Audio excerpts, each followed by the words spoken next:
we go.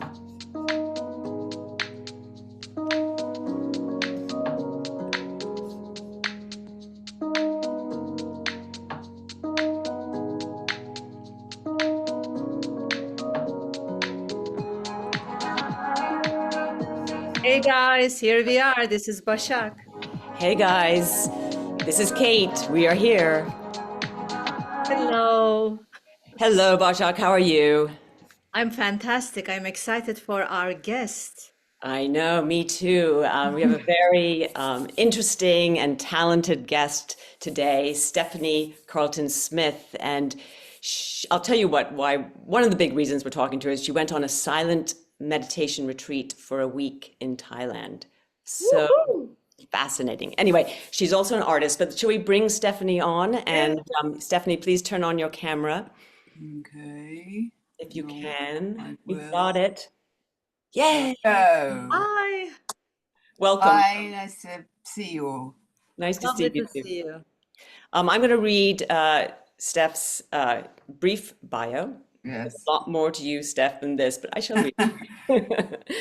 Stephanie Carlton Smith is a graduate of the Royal College of Art and has been working as a professional artist for the past 30 years. Her work is collected and shown internationally, and she has participated in an impressive number of solo and group shows. She is currently represented by Boumet Contemporary Fine Arts, and Stephanie's work has always and continues to create, an honest and elemental visual language. And take a look at her website. We'll put it on the, in this. Oh, yes. Yes. Welcome, Steph. Yeah. I don't like to say much about my work because it is a visual experience, and I like to encourage the audience to appreciate and accept the work as they see it. So that's why the short introduction. That makes sense. And why you often don't give your works, if I'm correct, explicit titles. Yeah. Yeah. Very interesting. I love it. That is so fascinating. And I've looked at your Instagram page, and we should put that on as well. I'd love everyone to take a look at it. It's so inspiring, it's fascinating, and there's so much that I want to ask about your art. But before we get there, I am just curious about this silent meditation retreat you went in Thailand. What made you decide to do that? Well, it was a monastery as well, a Buddhist monastery. That's an important part. But I had felt for quite some time, quite burnt out, quite anxious, having difficulty to relax, unable to focus on one thing at a time.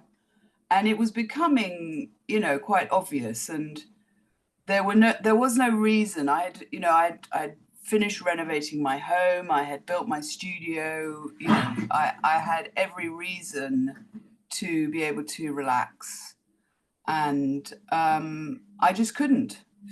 So my friend, who's actually a mindful teacher, she suggested, because I used to do a lot of volunteering, that I should do that as a way to sort of break free from this. It felt a bit like, a treadmill. I was going round and round and round.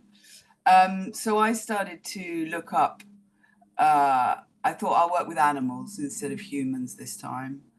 And I was looking up, and I eventually was looking up elephants in Thailand.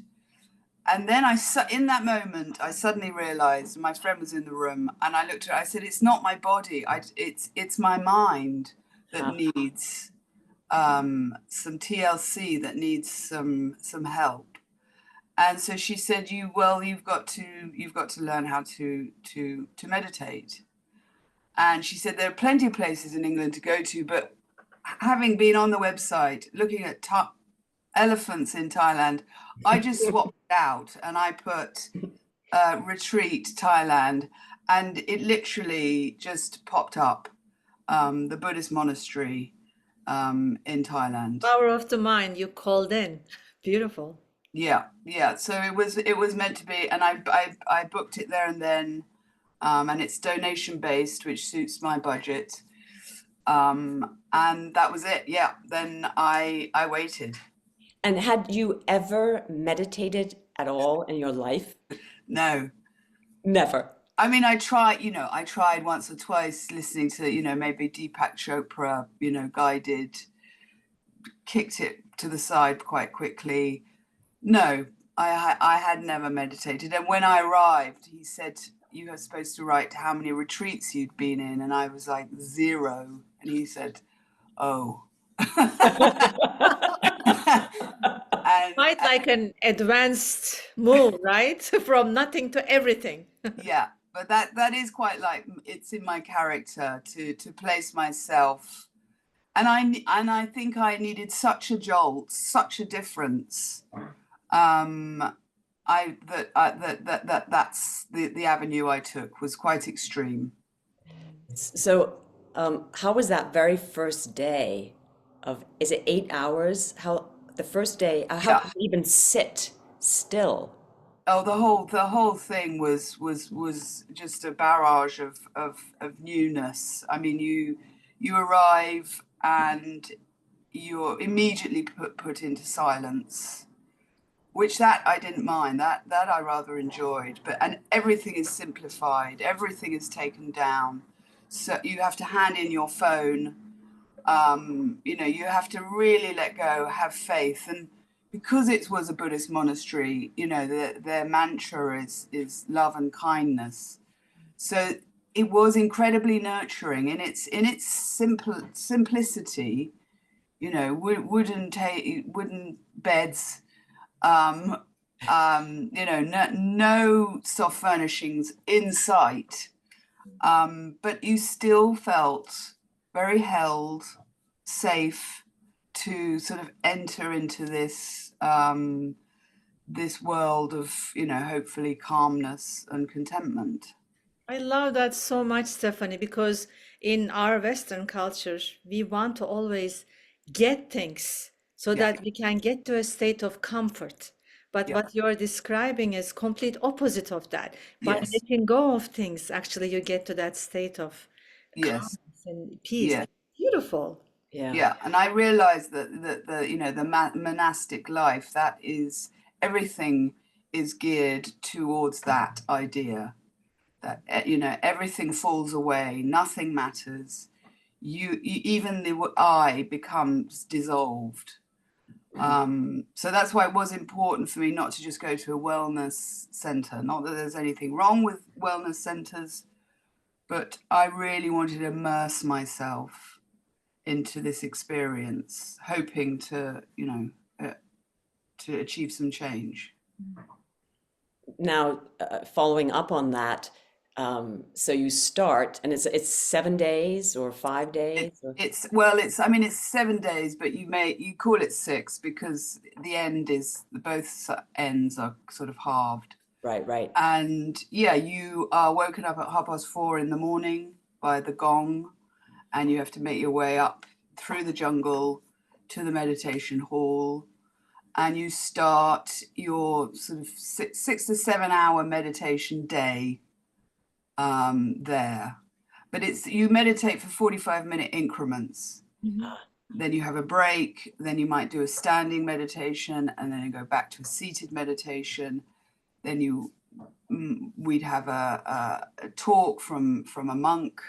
At that point, we do a little stretch class because they recognize that Westerners need a little, Can't sit that long. yeah, because that was the most difficult part of it, actually, physically, to sit there, because it's, like I said, there's no slouching. And I think the form that you take when you meditate is very important to how your meditation practice begins. Straight spine. Straight spine, chest out, head slightly relaxed, possibly cross-legged, possibly on the floor. I mean, I had to sit on a chair for a lot of the time. They didn't mind that. But yes, my core was, I mean, I don't think I've been in touch with my core. Just by sitting, is it just Yes, amazing? just by sitting. I mean, it's a very sedentary life, I've got to say, Buddhists. there is not much movement. There's no moving fast. There is nothing apart from sitting or possibly a walking meditation, but that is incredibly slow. Yeah, that's why in yoga culture, in Western world, they think that really asana, the movement part of it is yoga, but actually that's all preparing the body to sit in meditation. Yeah. Because when the body is still, that's the only time mind starts to subdue. Now I'm curious, um, were you talking to yourself? Were there times that were difficult for you to stay silent? Did you want to reach out to someone? How was all that? Well, I absolutely love the silence. I mean, to not have to speak to anybody, and and or reply, or when I came out, I realized that a lot of words that people say are just to fill the space of silence. They're Absolutely. unable to sit or be in company in silence. So to have that as not even questioned, there was no problem. It was a release. It was a blessing. I loved that bit, to eat in silence. So everything became extremely mindful. Everything you did, you were very conscious because you were just with yourself. And yes, occasionally I did, talk to myself. Out loud or just Yes, out out loud? Yes. loud, to sort of Yes. check. Just to But check. not a lot. Yeah. But one thing, my hearing became much sharper. My eyesight was sharper. So I was in the jungle, so the jungle noises were incredibly intense. It's beautiful. So when you say silent, it wasn't silent, but there was no speaking. It's Now, beautiful. how did you deal with your mind as you sat there? Well, the thoughts, they come rushing in. I mean, constantly rushing. And yes, the idea is to push the thought away. I mean, we cannot not think, unless maybe you've been a Buddhist master. We are conscious. These thoughts come in, and at first I was kind of enjoying them. I was being very creative. I was sort of inventing things in my mind, and stories were coming out. But I realized, because I was slightly cheating. Yes. Interesting. Yes, I was going with the thoughts. I was kind of, holding on to them a little bit, and thinking, I'm getting away with this.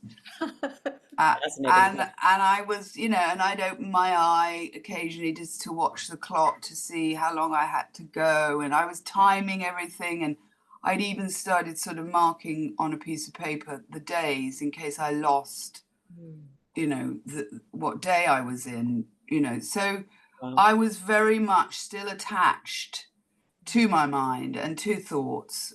And it was only about day 3 when I decided to do this absolutely properly, to the letter. I said, just at least for a day. And everything changed then. Wow. It's the power of the mind, isn't it? Once you make the decision, then it's easier. That's Yeah. amazing. Yeah. Yeah. So how was that what was that change, and then how did it manifest? Well, I Exactly. literally just thought, I'm going to, I'm not going to open my eye. I'm not going to count the hours. I'm going to trust the process, and I'm going to fully immerse myself, and I'm going to trust that the bell will go, and I'm not going to, lose my mind. And in that, when that starts to happen, that's when the calmness starts to come down. You sort of drop down, and contentment comes fleetingly, but you think, there it is. Yes. And the joy then rises, and it's something you want to try and achieve every single time you do it. Amazing. Yeah, then the attachment starts. Yes, that's beautiful. Yeah, yeah. Right. So what was the most challenging moment in the retreat for you? Well, I think physically, I think the beds were like wooden tables, the mattresses were this thin, and so I didn't sleep a lot, but I didn't need, and I didn't want, and I didn't crave anything. Hmm. Not even food, not even food things or Food, we would stop eating at 12 noon. You don't eat after that time. And I was quite worried that I'd be hungry, but it wasn't. I didn't have that craving. You know, when you come in and you think I need to eat, or otherwise, I'm just not. And you stuff some food from the fridge, and you think, oh, that is a story that doesn't exist. And you have to have faith that you're not going to die. You'll be fine, and right. you will eat again. And were your dreams, how were your dreams? I'm curious. Because not eating for a long time and meditating all day and then going to sleep, you must have had some incredible dreams. Yes, I had very fractured imagery. 'Cause normally my dreams are very clear. I have quite sort of a good imagination in my mind, but the images, they started to fracture, and to this day I'm not sure what that meant or whether I was losing something. But they sort of, do you know the artist Francis Bacon? Yeah. Mhm. I mean, it wasn't it wasn't horrifying like some of Francis's paintings, but it was that kind of blurring and broken imagery um, that was happening. And Were I'm you not, able to journal or was it not also allowed? no journaling, no reading, no sitting round, no yoga. They said if you have to do yoga, please do it in the dormitory. And if you want to lie down, go to your room. So yes, it was a full day of meditation. Yeah. Do you feel No, I like think you, some go people ahead. would probably who are not who are not doing meditation in their lives will find this like, oh my God, right? But I think Kate and I probably are on the same make. We love meditating, and I'm like, when are we gonna book this retreat? Yes. Well, yeah. I mean, I would suggest that everybody should go on a silent retreat. I mean, obviously, if you're dealing with some hard issues, that's going to be difficult, because they will be there. They will, and it's very difficult to push everything away. But I mean, for me, I don't know what you think about your meditation practice, but I realized when I got home that when I meditate, it's like I create a scenario that is in my real life, and I have my ego self and I have my real self.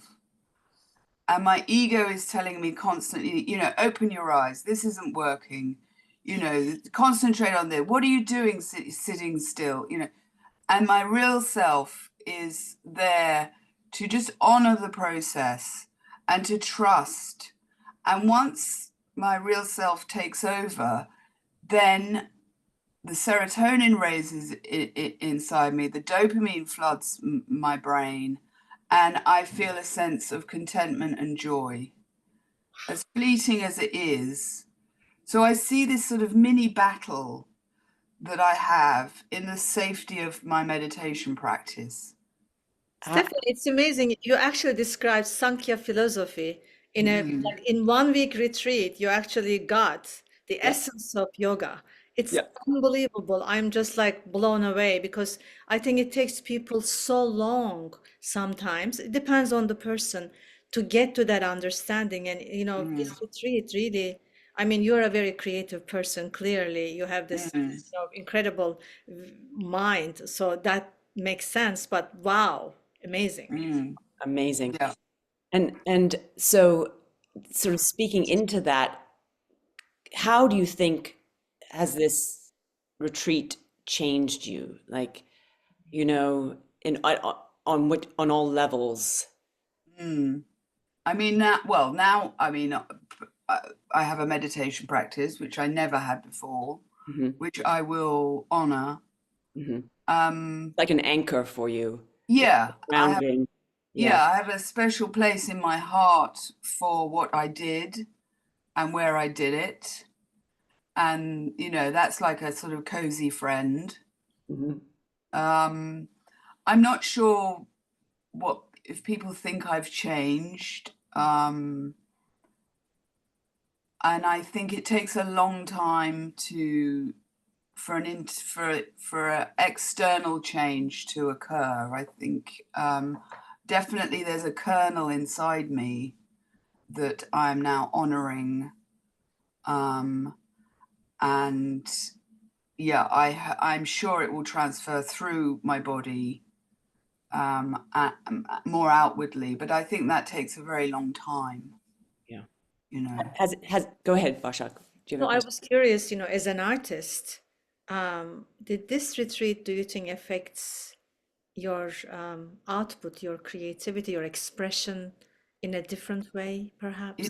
It hasn't changed what I make, but I think it's a change the approach, and my approach is much more mindful, is much more considered, is less sort of frantic, and I think that in turn that will change the work eventually, Yeah. how I actually approach my work, Yeah. because yes, I was becoming very fractured, and I kept thinking about, when the piece is finished, and it's the journey. We all know that it's the journey, and I was not enjoying the journey. Yeah. And so now I think I'm much more mindful and able to calmly accept what I have to do in order to create one of my works. And do you enjoy it more? I think so.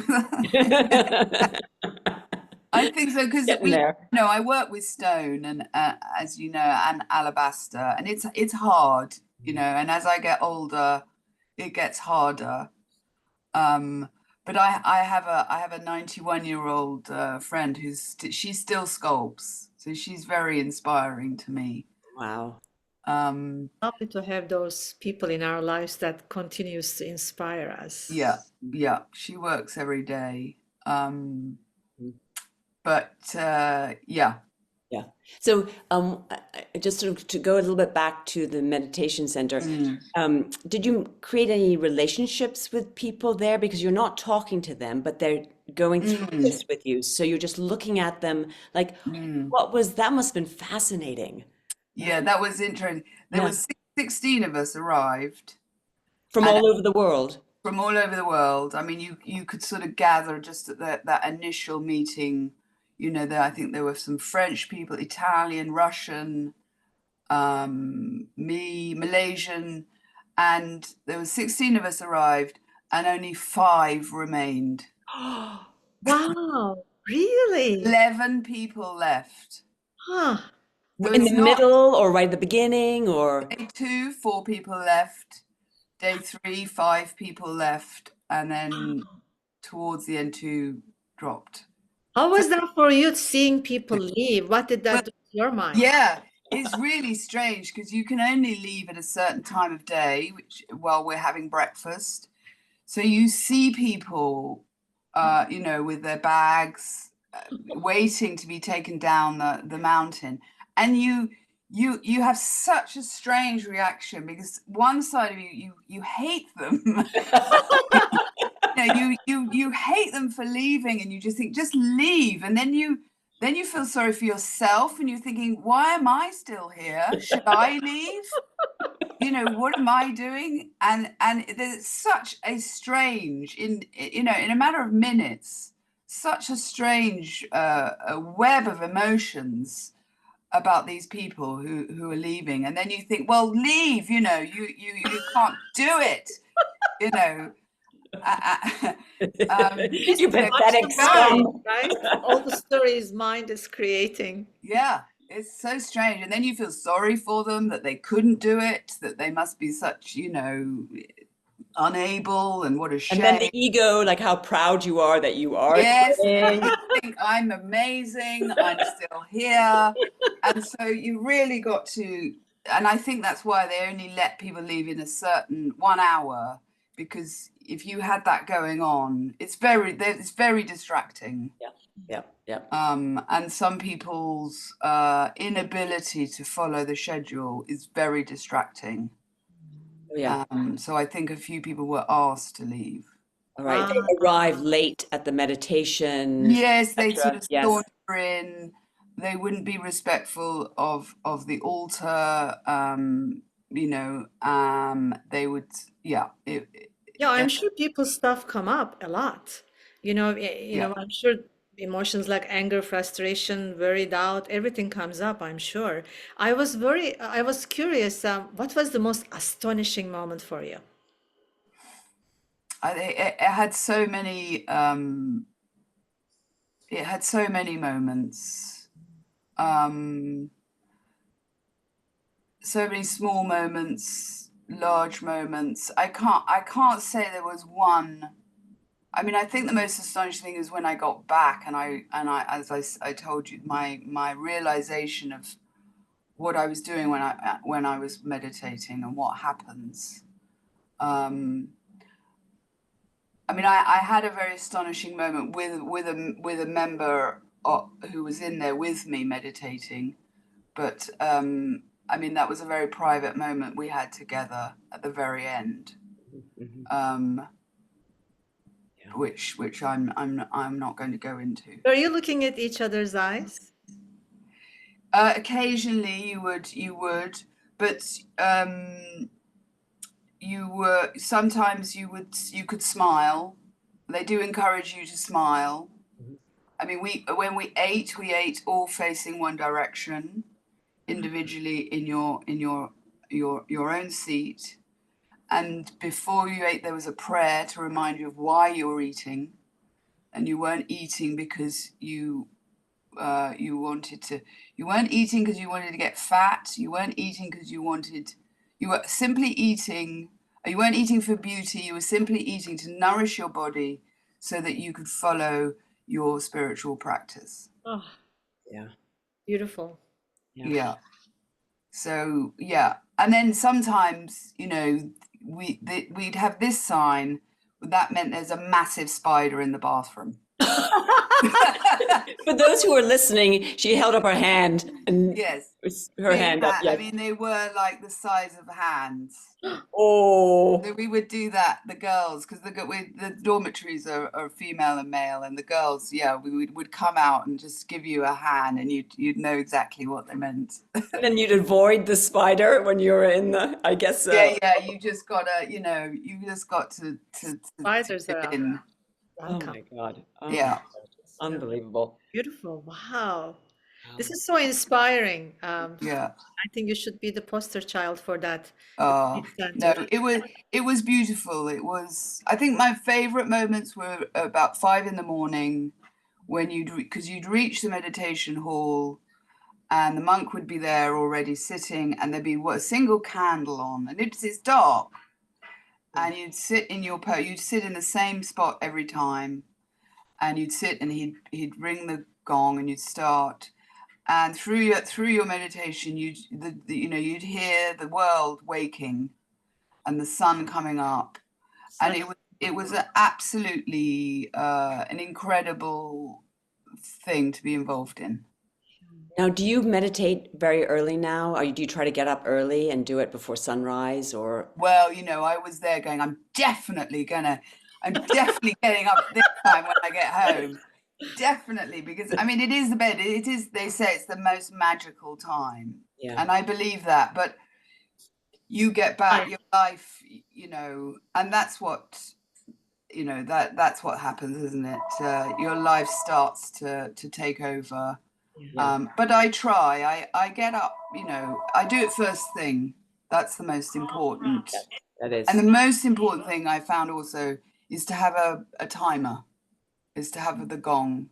right. Because then you can let go of the worry of how long. Exactly. Yes, absolutely. Yes. Exactly. You let go, and then, yes, and you trust, Mhm. and then you start to have those moments where you can really feel proud of yourself, and you recognize that you are actually capable of producing contentment, stillness, calmness, All by your own, without, all by yourself. Exactly, without any, you know, whatever, you know, there are lots of ways you can get there. You can go shopping, you can, you know, drink champagne, but this way is an incredible resource It's that is always there. all yours, Hmm. all your, and you can trust it. Mm.